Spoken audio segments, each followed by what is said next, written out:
చైత్ర పౌర్ణమి రోజున చిన్న హనుమాన్ జయంతి వేడుకలు నిర్వహిస్తారు.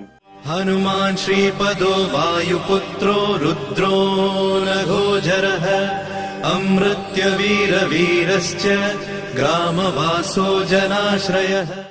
నిజానికి ఇది హనుమాన్ విజయోత్సవం అని పండితులు చెబుతున్నారు. హనుమంతుని సహాయంతో రాముడు సీత జాడ తెలుసుకున్నాడు. హనుమంతుడి సాయంతో వారధి నిర్మించి లంకకు వెళ్లాడు.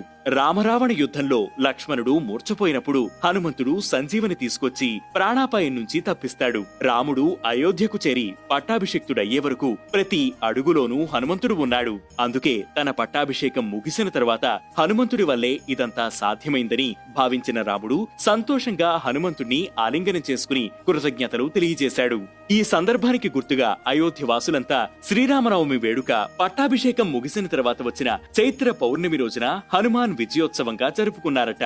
అదే కాలక్రమేణా హనుమాన్ జయంతిగా మారిపోయింది. తెలంగాణతో పాటు ఉత్తరాది రాష్ట్రాల్లో హనుమాన్ విజయోత్సవాన్ని జయంతిగానే జరుపుకుంటారు.